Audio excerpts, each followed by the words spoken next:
Just the other day, Michelle and I were eating lunch, and this was after we had just almost concluded our summer cross-country, intercontinental, or multi-country road trip. And we stopped to eat lunch after checking out of our hotel in Atlanta. And we stopped at a restaurant called Cava. Now, this restaurant used to be called Zoe's Kitchen, but apparently it's been sold and bought and they changed it. It's still Mediterranean, but we stopped and we got something to eat. And that is when it hit me. That's when it really hit me. Just how much time has gone by, and ultimately how unhappy, the unhappiness that I was feeling up until this point. But here, check out what we had to eat for lunch. So we came over here to get breakfast or lunch or brunch, or it's really lunchtime now. It says 12, but it's actually 1. I haven't changed my watch yet. I got another 24 hours before I'm back on Central Time, so I'm not even gonna worry about it.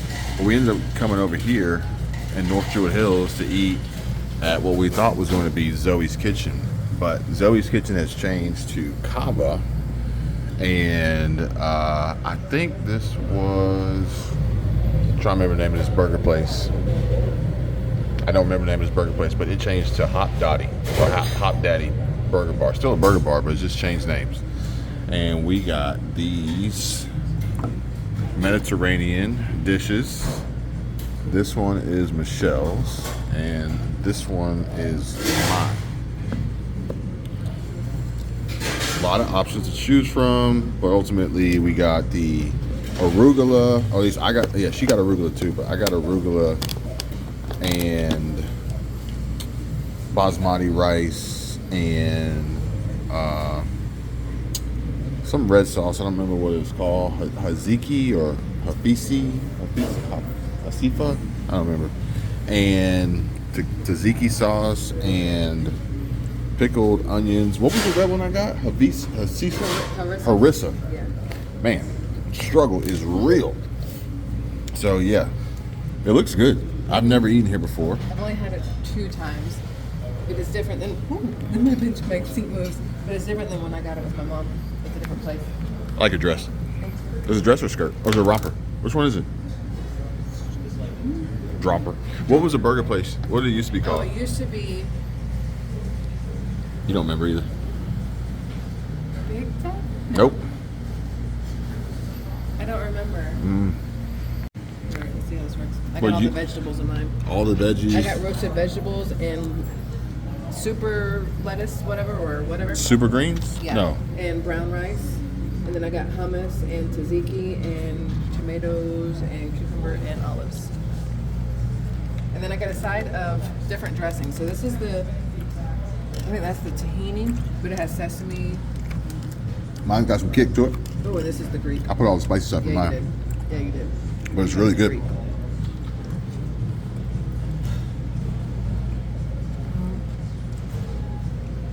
Roasted cauliflower is so good. Now, I am a little bit, I don't know, out of my element right now, just not feeling myself. I probably got another 3 hours to drive before I get home. This back driver's side tire continues to give me problems. And, I just got to keep filling it up with air. And to make matters worse, we're sitting here at Buc-ee's getting fuel again, which is going to be another $60 or more of premium fuel for my Porsche Macan GTS.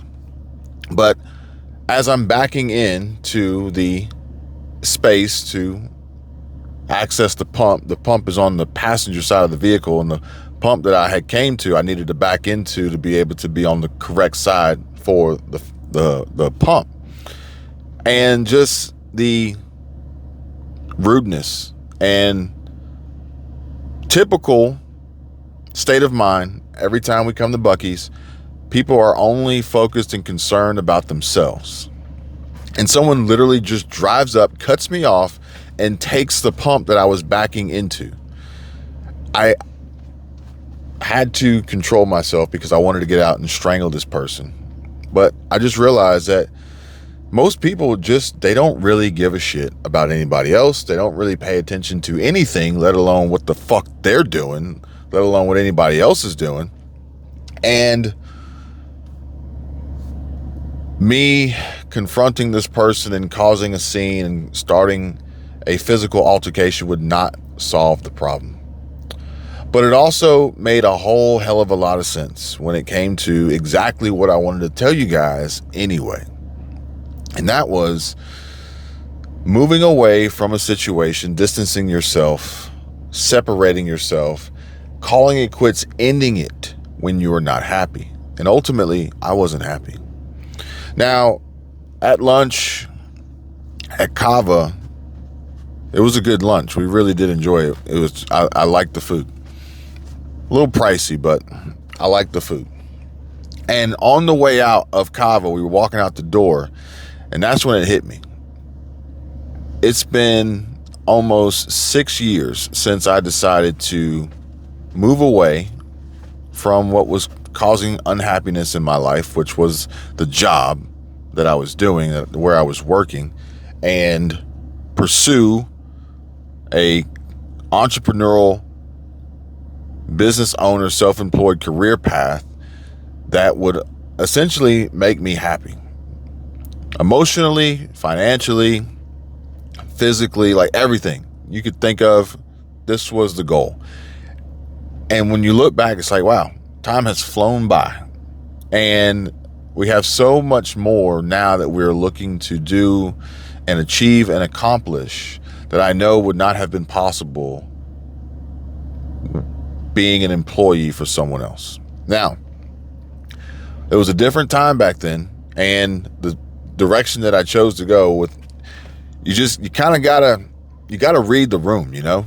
There's going to be good times, there's going to be bad times, but if it's a bad time to just up and leave and try to start your own career, your own job, your own business, you may have to wait. But if it's a good time, you may have to go for it, but you also never know if that good time is going to turn bad. You don't know what's going to happen next. And if it's a bad time, you don't know when things are going to get better. So why wait? But either way, for me, it's been nearly 6 years since I quit my job, moved on, and I've been on my own ever since. However, as we were walking out of the door of Cava after having eaten lunch, the young lady at the cash register, I overhear her talking to her manager, and her manager, she says, "Hey, if you have any extra hours available on the schedule, could I work them?" And I didn't hear the answer to it, but her question made me feel a certain kind of way. Now, she rung us up when we ordered our food, this, that, and the other, and she was really pleasant, really nice. There's something about a young worker, teenage, maybe early 20s, that smiles at you and appreciates you as a customer or a patron of their business that is ultimately employing them. And she did that, and her attitude, it says a lot. But hearing her ask for extra hours says even more. And as I'm walking out the door, I'm thinking to myself, man, she's trying to work extra hours and get, that's good. I'm thinking to myself, man, I'd rather just give her some money because she's trying. What's another 20, 40, 60, $80 handed to her because she's trying, which would ultimately probably be another 1 to 4 hours, maybe more, depending on how much she's making per hour, hourly wage as an employee at Cava. But even more than that, I wanted to give her some advice. I wanted to give her some encouragement. I wanted to give her, I don't know, maybe a little sample of my story from where I was to where I've been and where I am now, and ultimately, hopefully, where I hope to be in the future. Because being a great worker is one thing, and having drive and initiative to ask for more hours is another thing, but working for someone is typically not going to get you where you really want to be if you have goals and aspirations for more. Unless whoever you work for is paying you upwards of $200 to $250, maybe $300,000 plus dollars annually, salary plus benefits and bonuses and added compensation and other employee incentives and packages, retirement plan, 401k investments. Unless they're doing that and also not working you to the bone at over 100 hours a week, odds are you're going to have to figure out another way to do things better. And that is ultimately the choice that I made. I said, look, I am not happy.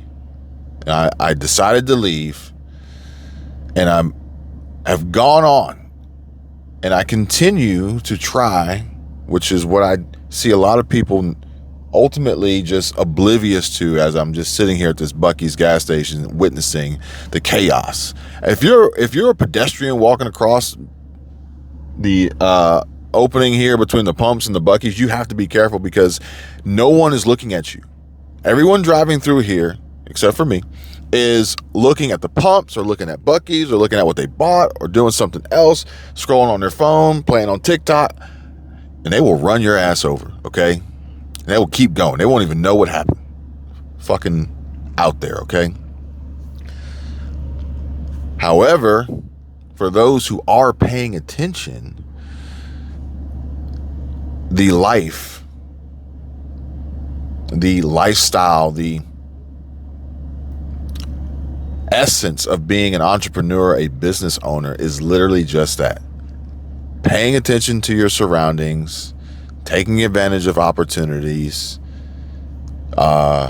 being aware of the folks amongst you, whether they can help or harm you, and then using all of this to your benefit to achieve the ultimate goal and accomplishments that you have set out for you and your family.